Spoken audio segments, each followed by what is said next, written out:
UFC Fight Night, Usman versus Buckley. The UFC heads to Atlanta this weekend for a very solid card. A lot of intriguing matchups on this one. Let's get right into it. Starting off, we have Jamey-Lyn Horth taking on Vanessa Demopoulos.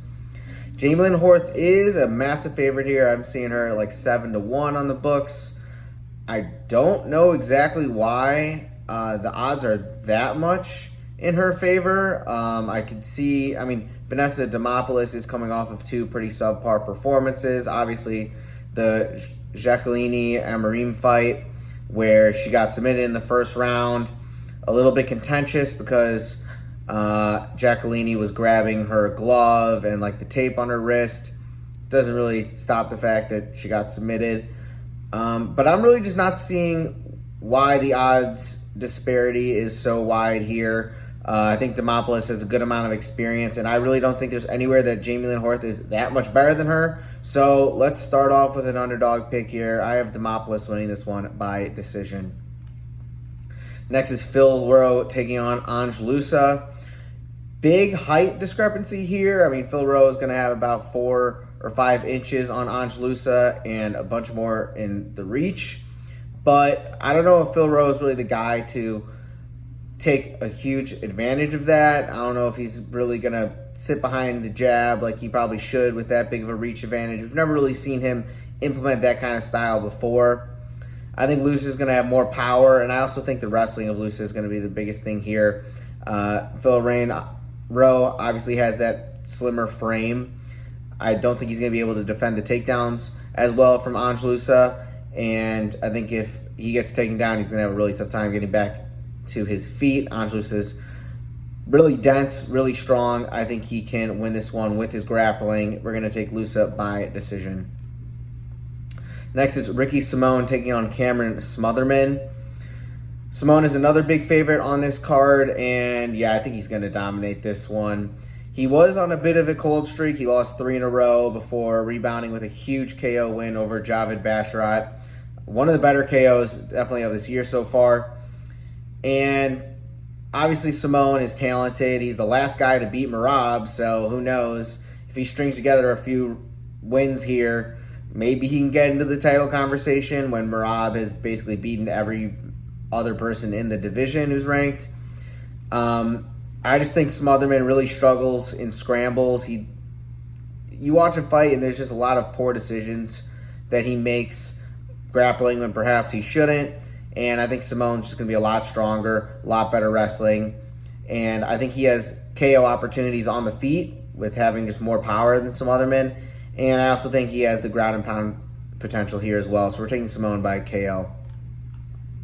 Next is Cody Durden versus Jose Ochoa. Durden is 2-3 in his last 5. He's fought some good guys. Tagir Lambekov, Bruno Silva, and Josh Van are all the guys he's lost to. I like Durden's game. He really muddies things up, turns these fights into brawls where he really can find a lot of success on the feet. Mix in the grappling as well amongst the chaos. But his speed is definitely looking to become an issue in his past few fights, especially that Josh Van fight. Van just had so much quicker hands. And looking at some of the tape on Ochoa, this guy's got really fast hands as well and good power. I think Ochoa has got a ton of potential. I think his speed's going to give Durden a lot of issues on the feet. We're taking Ochoa to win this one by KO. Durden took a lot of damage in that Josh Van fight. I think Ochoa's got the power to find a KO here. Next up is Malcolm Wellmaker taking on Kris Moutinho. Wellmaker is the hometown guy. I think he's from Augusta, Georgia. Reps Augusta pretty hard. He had a spectacular debut versus Cameron Simon.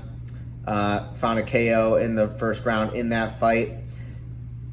Obviously, Peyton Talbot had a KO over Cameron Simon as well and went on to lose his next fight versus Barcelos, who we're going to touch on a little bit later here. But Wellmaker's got an easier matchup than Barcelos. He's taking on Kris Moutinho, who's making his return to the UFC after losing his 2 fights versus Sean O'Malley. And honestly, I forget who else beat him. But he's went on to win 5 straight outside the UFC, and He's getting his opportunity to make some more of an impact in the UFC this time around.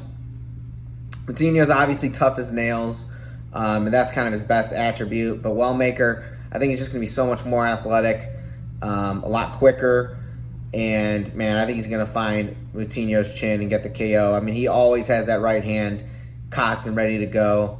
And he's constantly looking for counters. I think he's going to find a counter right that's going to put Moutinho out. So Wellmaker KO is the pick in that fight. Moutinho is definitely going to have a lot of fans, though, this weekend, me included. Next up is Michael Chiesa taking on McGee. Chiesa is the favorite here. He's got back-to-back submission wins versus Tony Ferguson and Max Griffin. I think he should have the grappling advantage. I mean, McGee is no slouch in the grappling either. But I think Chiesa, I'm going to give him a slight edge there, especially in the wrestling, where I think Chiesa is going to end up in top position for most of this fight. I don't think McGee is dangerous enough on the feet to give Chiesa any problems there, so I expect a pretty much a grappling match all the way through here, and Chiesa, I expect to win this one by decision. Next is Paul Craig taking on Rodolfo Bellato. Craig is back at light heavyweight after an unsuccessful move down to middleweight. He's 1-4 in his last 5, and he's just been having a tough time. I don't know if going back to light heavyweight is necessarily the best move for him, because I think he's going to struggle a lot with the physicality of some of these bigger guys. Like Bellato, who's, even in the face-off, you can just tell Bellato's just thicker. I don't think Bellato is the best light heavyweight prospect right now. He's a little stiff, and he's easy to hit, but Paul Craig's not the type of guy to really take advantage of the lack of head movement from Bellato on the feet. Craig, I just don't think really has the power for that. And I don't see Paul Craig really being able to submit Bellato. We're taking Bellato to win this one by KO via ground and pound. I think Craig is going to pull guard, and Bellato is going to get a ground and pound KO. Next up is another light heavyweight matchup. It's Alonzo Menifield taking on Oumar C. This is a pretty intriguing light heavyweight matchup here. Definitely, we have the veteran taking on the new crop of light heavyweights, Oumar C, which he's one of the few intriguing light heavyweight prospects in the division right now. It's definitely pretty dry in terms of who's going to take the mantle next when some of these guys start retiring. But Oumar C is definitely looking like he has the potential to be a ranked guy for a long time and eventually fight for the belt. He's got a lot of physical tools, some of the highest reach in the division. I actually think he does have the longest reach in the division right now. And his grappling is superb, so it's kind of an interesting archetype. Like, you don't really see guys, the guys with his physical tools, the long reach, the athleticism. I feel like you tend to see those guys more be the strikers. But here he comes, and it's primarily only grappling. We have honestly not seen his stand-up much at all. And he's good at closing the distance and finding takedowns, and he just finds his way onto people's backs. Menifield just had a super close fight with Julius Walker, who kind of has a similar approach to Oumar C. A lot of grappling heavy, wrestling, but I think Oumar C just does everything a little bit better. I think C is going to get on Menifield's back and find a rear naked choke. So C by submission is the pick here. Going to be really interesting to see how he handles Menifield, who's definitely going to be his highest level opponent to date. Next up is Mansur Abdul-Malik taking on Cody Brundage in the middleweight division. Another very interesting prospect here, who's kind of that freak athlete, super long arm archetype that Oumar C is. Malik is super athletic. He's got a 79-inch reach, which I think gives him probably the second longest reach in the division behind Adesanya, unless there's a couple guys I'm not thinking of. And his game is drag you down and smash. And I think he's going to find a lot of success against guys doing that because he's just so strong, so physical. He didn't have the most illustrious wrestling career. I mean, I think he hardly wrestled in college. He only had a handful of matches. But it's looked like his grappling has translated really well to the UFC. And his strength is definitely showed in his first couple of fights versus Todorovic and Nick Klein. He's taking on Cody Brundage, who I just don't know if he's got the tools to give Malik problems. If he can make it out of the first round or two, he can make it interesting if Malik gasses out and he can get his striking going a little bit. But Brundage is 5-5 in the UFC. He's pretty firmly outside of the rankings, and I just see him struggling a lot with the size and power of Abdul-Malik. I think Mansur is going to find a KO versus Cody Brundage. Next is Cody Garbrandt taking on Raoni Barcelos. And Raoni Barcelos, like we talked about earlier, beat Peyton Talbot in January as a massive underdog. I mean, he was 5-6, maybe even 7-1. Super exciting fight, honestly. I think one of the more underrated fights of the year. Barcelos mixed in the grappling really well, and even had some success on the feet versus Peyton Talbot, who I still think is super dangerous. And Cody Garbrandt, on the other hand, we haven't really seen him improve a whole lot in recent years. Definitely his best years are firmly behind him. And the biggest thing for me is his takedown defense has been very suspect in recent years. He's fighting a guy similar in age to him. Barcelos he might be 40 years old. So you think that perhaps Garbrandt can maybe be a little bit fresher going on late in this fight and make it interesting. But I think Barcelos has the tools to pretty much take down Cody Garbrandt at will and pretty much ride out this fight in top position. We're taking Barcelos to win this one by decision. Next is Edmen Shahbazyan taking on Ange Petroski. And both these guys are pretty firmly on the outside looking in on the rankings. Shahbazyan has really been struggling to put a win streak together, while Petroski has won 3 in a row. And the biggest thing in this matchup is Edmen is yet to beat a high-level grappler. To name a few, Hernandez, GM3, Imavov, all those guys just pretty much dominated Shahbazyan on the ground in one way or another, either by submission or ground and pound. And I don't think Petroski is as much of a finishing threat as those 3 guys, but he's still super strong in the grappling. And if he takes Shahbazyan down, I just don't think Shahbazyan has the tools to get back to his feet. But I do think, on the flip side, Shahbazyan is that as better Petroski is in the grappling, I think Shahbazyan is better on the feet. So much more power. And we've seen Petroski just in recent fights react poorly to shots. I think he's a bit chinny. And Shahbazyan is still only 27 years old, training at Extreme Couture, so I'm just going to assume that he's getting better. And I'm going to go ahead and give Shahbazyan the benefit of the doubt. Once again, I'm going to take him by KO here and bank on him just improving his takedown defense. And if he keeps this one standing, I think it should be fairly one-sided. But, yeah, if Petroski dominates him in the grappling again, Shahbazyan might just be a lost cause. Next up, we have our co-main event. It's Rose Namajunas taking on Miranda Maverick. And Rose has definitely had a turbulent past few fights.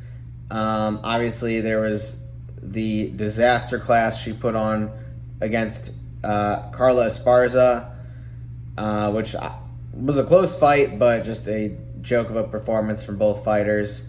And since then, she's been 2-2. Moved up to flyweight, which I don't know if it's been I don't know if strawweight is just completely out of the cards for her, but she definitely does look smaller than the opponents she's faced, like especially Manon Fiorot was just so much bigger than her.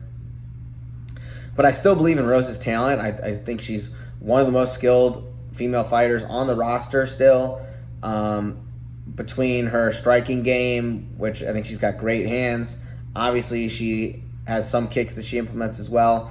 Then I think her grappling is really strong as well. But again, the flyweight division just seems a bit unnatural for her. It feels like she's somewhere in between strawweight and flyweight, and some of these girls are just a bit bigger.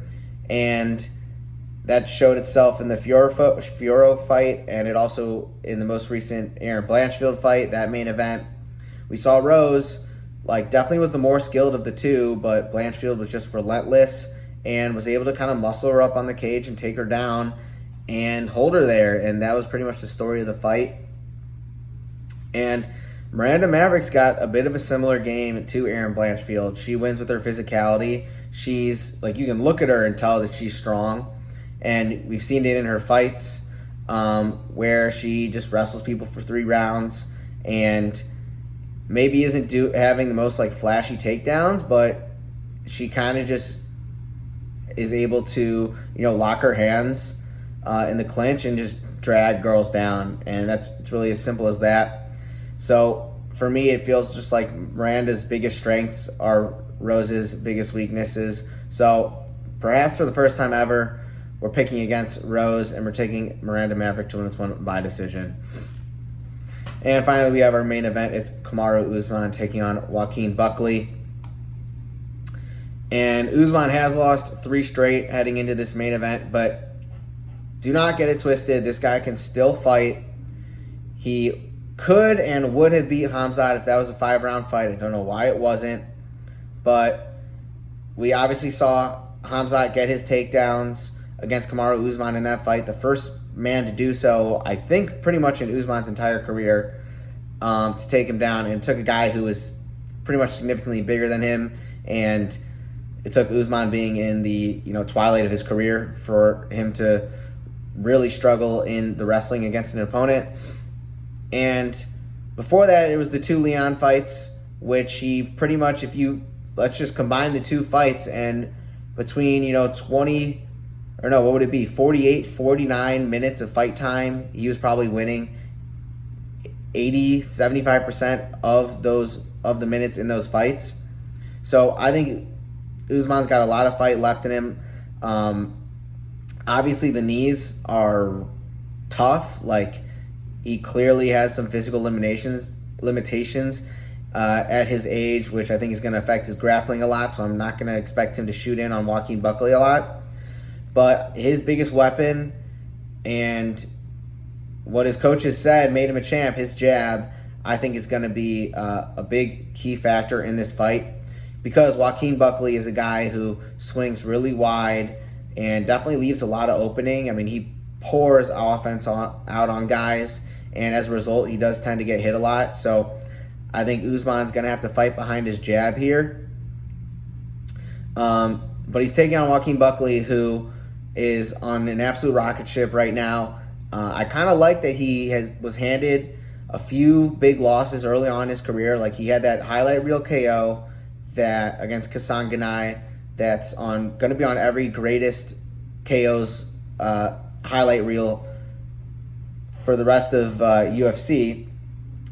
But after that fight, we saw him take a couple big losses. We saw Chris Curtis KO him, a fight where you saw the kind of differences in the striking, where Buckley was kind of throwing wildly, just landing on Curtis's guard, and couldn't land anything clean, and he kind of just went for a crazy head kick, and Curtis KO'd him. But you can just tell that Buckley's learned from all these losses, and he's improving every single fight. He's coming off of 2 fantastic performances against Kobe Covington and Wonderboy. Fights that maybe he wasn't winning every second of those fights, but he found a way to land clean shots and force the doctor to stop that Kobe Covington fight. And in that close fight against Wonderboy, he really just poured it on Wonderboy until he finally found that chin. And we've seen the power of Buckley. He's super athletic. Mixes in the grappling as well. I'm very interested to see if he's going to shoot a takedown on Kamaru Usman. I wouldn't be surprised if he's the first guy to initiate the grappling here, honestly. And I do see him struggling with the jab of Usman early. But the biggest thing for me in this fight, I think, is going to be the output. I think Buckley is going to throw a lot more stuff out there. He's going to have a lot more opportunities to score. And Usman's a tough dude to knock out. I mean, it took a absolute miracle head kick from Leon Edwards to do it, and it hadn't really happened up until that point.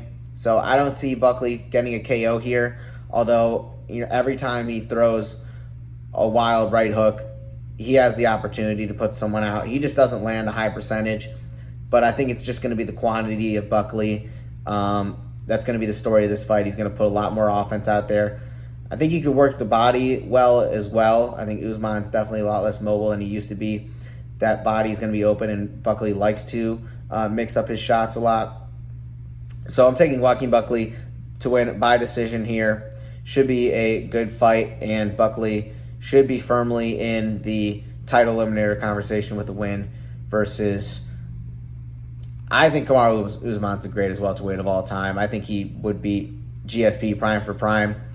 Feel free to argue that in the comments. But thank you for watching. That is the breakdown, and we'll catch you on the next one.